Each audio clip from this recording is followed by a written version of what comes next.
Amis du jour, chalutations. Pour les petits nouveaux, moi c'est Sekhmet, et je vous souhaite la bienvenue dans mon podcast littéraire. Dans mon émission, je vais tenter 3 fois par semaine de vous donner envie de découvrir des livres de tout poil, récents et moins récents. Alors, si ça vous tente, c'est par ici la suite.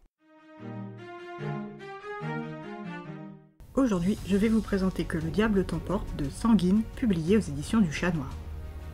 Dans ce court roman, nous allons partir pour la Louisiane, dans le quartier de Vieux-Carré, dans une ancienne maison coloniale. C'est ici qu'est née et a grandi Céleste, la fille unique de Grace, la chef de leur coven de sorcières. Son père est un inconnu pour Céleste. Tout ce qu'elle sait de lui, c'est qu'il était français, qu'il avait 48 ans, et qu'il s'appelait Anselme, et qu'il a fui comme un lapin quand il a découvert que sa compagne et sa famille pratiquaient la sorcellerie séculaire.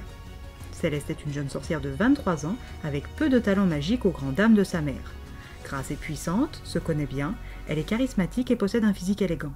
Grande, les yeux noirs brillants, la peau mate, avec une longue chevelure sombre. Tout l'inverse de Céleste. Petite blonde aux yeux verts, elle est d'une timidité presque maladive. La couleur de sa peau peine à rivaliser avec celle du sable mouillé, et elle souffre d'anxiétés diverses et variées qui la paralysent bien trop souvent. Céleste est peut-être une sorcière médiocre, mais elle est plutôt douée avec les plantes, et a un sens de l'orientation à toute épreuve. En 23 ans de vie, elle ne s'est jamais perdue, et ce, même lorsqu'elle découvre un endroit nouveau.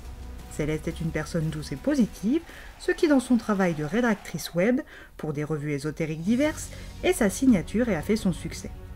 Son ton enlevé et joyeux, d'un optimisme et d'une bienveillance sans faille, complète parfaitement ses connaissances colossales. Car si niveau pratique sa sorcellerie laisse à désirer, ses connaissances théoriques, elles, sont tout ce qu'il y a de plus compétentes.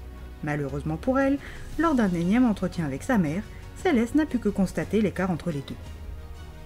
Grace est avare de compliments, mais pas de critiques ou de mimiques d'insatisfaction et de déception. Céleste y est habituée, mais cela n'en est pas moins douloureux pour elle. En ressortant du bureau de sa mère, elle tombe nez à nez avec les 2 vipères qui empoisonnent sa vie depuis sa plus tendre enfance, ses cousines, Robin, 28 ans, et sa sœur Anna, 27 ans. Portrait fidèle de leur tante, les 2 sœurs sont bien plus douées qu'elle, et ce depuis le début. Confrontée à ces 2 pestes, pour son plus grand déplaisir, Céleste ose une répartie bien sentie avant de s'en aller. Pour sa santé mentale, déjà fragile, et le peu d'amour-propre qu'elle possède encore, elle décide, sur un coup de tête, de partir loin de chez elle.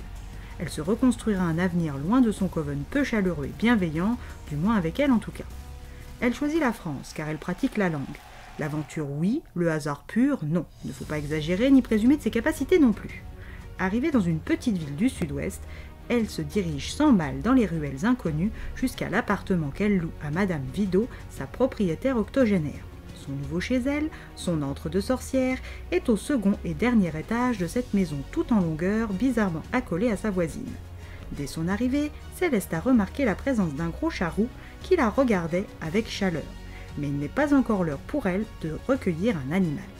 Elle décide de partir se balader dans sa nouvelle ville quand elle est soudain prise d'une violente douleur à l'abdomen.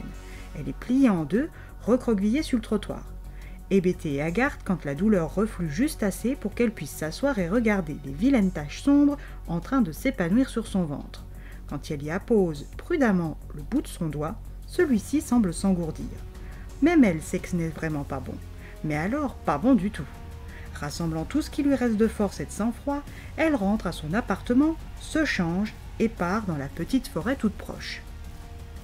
Elle y trouve des baies de belladone qu'elle consomme, lui permettant d'éliminer une partie du sortilège. La malédiction qu'elle est en train de subir est signée d'une plume de rouge-gorge, Robin. Elle embarque un morceau de racine en guise de contrepoison avant de repartir. Pour se donner de la force, certains boivent. Ce qui, elle l'admet, était sa première idée. Mais au bar, elle fait la rencontre d'une jeune femme aux traits harmonieux avec un nez aquilin, des yeux clairs presque argent et à la chevelure ondulée noire lustrée qui la fascine littéralement.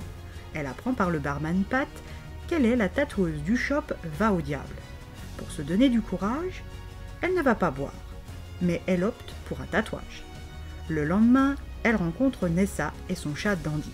Quand elle bavarde de tatouage avec Nessa, Céleste ignore encore que la jeune femme travaille avec une figure importante du monde d'en bas, et qu'elle est probablement sur le point de devenir sa première alliée et peut-être aussi amie. Mais avant tout, elle va devoir découvrir pourquoi Robin l'a maudite. Pourquoi veut-elle sa peau? Le coven est-il au courant? La soutient-il? Et sa mère dans tout ça? Et pour finir, comment va-t-elle s'en sortir avec ses si faibles capacités magiques? Pour le découvrir, il ne vous reste plus qu'à accompagner Céleste dans cette bataille.